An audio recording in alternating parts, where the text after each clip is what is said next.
we changed our mind about housing. This was a very challenging area because, at least in the States, if you are an individual that is determined to have, what do we call it, a permanent and total disability? I don't know if you have something, you must have something like that, which means you have a lifelong chronic illness that you won't recover from.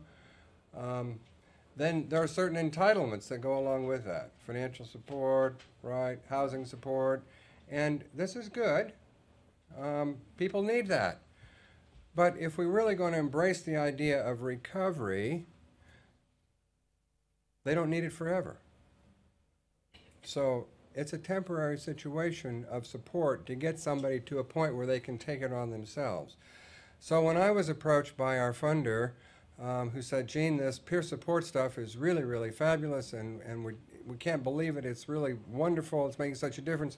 Could you do a peer support, a peer-operated housing program? I thought, okay, I know what's being delivered now that you call housing, you know, group homes, residential treatment, caretaking, and so forth. Thought, okay, let's take it on, but really have recovery be the goal rather than housing be the goal. So we invited people to join in this initiative, and what we did was we asked them to enroll in the school, in the Recovery Education Center, to learn something about recovery. We created a special class there called Housing for Success, where they would learn everything about what they needed to know to be able to have an apartment, a place of their own choice in the community. And then we got busy with them, and they were working with a peer, the recovery coach, to help them find an apartment of their choice and get a lease in their own name. And this was kind of a radical concept because nobody thought that people with serious mental illness could even get a lease, you know, criminal backgrounds, evictions, poor credit history, all those things that were said. But it wasn't a problem. We teamed up with someone in our community that does this kind of thing for the general community, apartment finders or something they call themselves, and they said, we do this all the time with people. You know, we thought, okay, I guess there are other people besides people with a serious mental illness that also have poor credit, have been evicted and so forth. 95% of the people that enrolled in the program got a lease in their own name. Now, these were people that were stuck in the hospital. These were people that were in jail or people that were homeless, all with a label of serious mental illness. So we set the goal together with them of being able to become self-sufficient, which to us meant paying for their own rent within 12 months. Now that was really a very high expectation. And I would say that that was causing me some anxiety, and we were kind of on thin ice. But it has been absolutely amazing what happens when you change your mind about what's possible. What showed up after 2 years, we had enrolled about 112 people or 120 people in this program, and 77% of them achieved this result of no longer needing the subsidy for their rent. They did this themselves, and they did this sometimes through employment, improving their income. Some found roommates, some got reunited with family or friends, right? An amazing outcome, and I think the other thing that is very relevant in our current environment is the cost was so much less, you know, compared to the group home, which was fairly highly staffed. And then the cost ended because people graduated from the program. We changed our mind about hospitalization.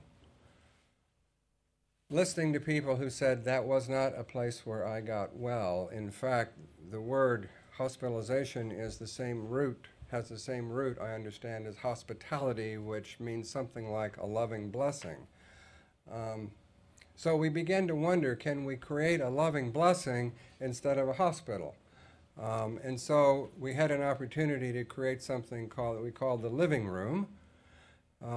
As we were sitting in this very overcrowded, very unhappy space that was our crisis and emergency service, we had an opportunity to take a little additional adjoining space, and we were sitting in this space and we thought, you know, if you're really having a hard time,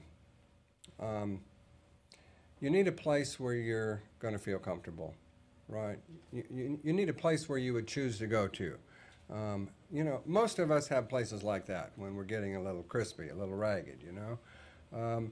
But what if we created something that was kind of like a living room, where people could be treated as a guest? And maybe we could have someone who'd been there before appear there in the living room and share their experience and the message of hope and recovery. So we did that, and we began to have a different experience. Our language began to change, and so instead of assessments, we do something called a getting to know you meeting. Instead of a therapy session, we have a recovery partnership, and we're engaging people as we would treat them in our own home. Now, what showed up, this is another very dramatic kind of outcome, is that 15 months later, the impact on hospitalization was dramatic. We had had about a 25% rate of hospitalization at the one center. That dropped to below 10% in that first 15-month period. That represented in our system a savings of roughly $10 million. That was money that got redirected to continue to fund more recovery-based services. Very exciting. It is possible. We changed our mind about what would really help people when they did have to end up in the hospital. So finally, we convinced our county hospital system to have our peer staff on every unit in the hospital. It made a huge shift in the outcomes that occurred from the hospital, the 9 units at the hospital. They reported after 1 year a 56% reduction in rehospitalizations. Now, this wasn't a scientific study, but the only thing we could identify that was different was that the peer staff were there on the units. Part of the reason for that was because one of the things the peers developed as their unique kind of contribution was something they called a discharge recovery plan. And this was not like a discharge plan that I was used to seeing. It wasn't a clinical plan, although we had to get people connected to continuing service. It was a very practical plan. You know, what about my mail in my mailbox, and how am I going to get my medicine, and who's taking me home from the hospital, and all those kind of life issues that get people stressed out and back in the hospital. Also, the reduction of forced interventions in the hospital, right? Because the peers brought another lens, that their lens of personal experience that created a new kind of accountability. So we changed our mind about the entire structure of the system. The old belief that we've lived with for so long, frankly, it's an entitlement system. Because of my disability, I am entitled to treatment. I'm entitled to supports financially, right, and so forth. What people get in the entitlement kind of belief system is being a victim. And we've got a whole bunch of stuff about how they can complain and file grievances, and all kinds of things happen, right? So we've had to change our mind about the fundamental beliefs of the system to create a system, a way of being that is an empowerment, based on empowerment beliefs. Empowerment simply is the ability, as opposed to the disability, to perform and produce the results I want. Now, this is very challenging to all of us. It's challenging to us in our work.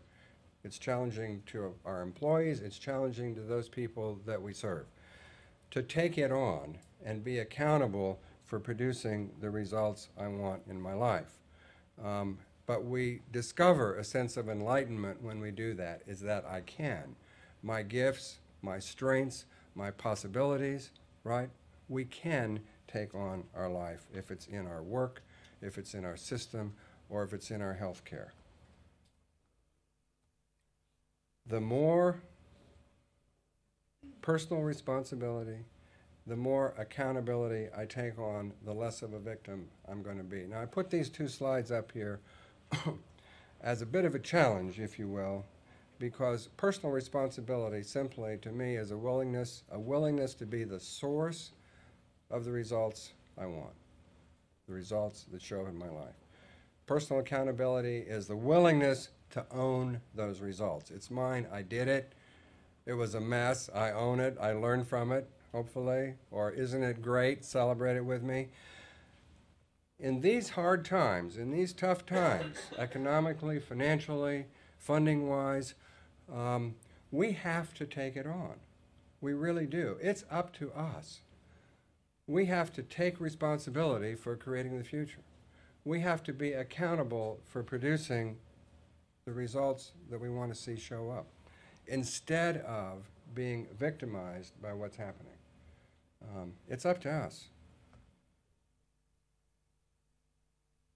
So I say we need to be courageous. That means taking risks, seeing it as an opportunity, really, to create the future. I think it was Eleanor Roosevelt, I love this little quote, is, do one thing every day that scares you. Are we awake in our life? Sometimes we have to scare ourselves awake. So have the courage to step out and try something that hasn't been done before. And we need to be generous. You know, we can be driven by fear, and that will shut us down. Then we will simply be reacting to what's coming at us and trying to protect ourselves, hold on to what we think is ours, right? Or we can give our gifts, we can be generous, and we can do that with great passion and enthusiasm. We've got to create hope, you know, the simple message that we've heard recently. Yes, we can. We can. We can do this. There is hope. There's lots of hope. And we've got to stay connected, because it's together that we're going to create the future. We've got to do this as a community. We've got to do this in partnership. We won't do this if we're competing and fighting with each other, right? We're going to create cooperative, working partnerships to create the future. So let's step up and create the future. Thank you.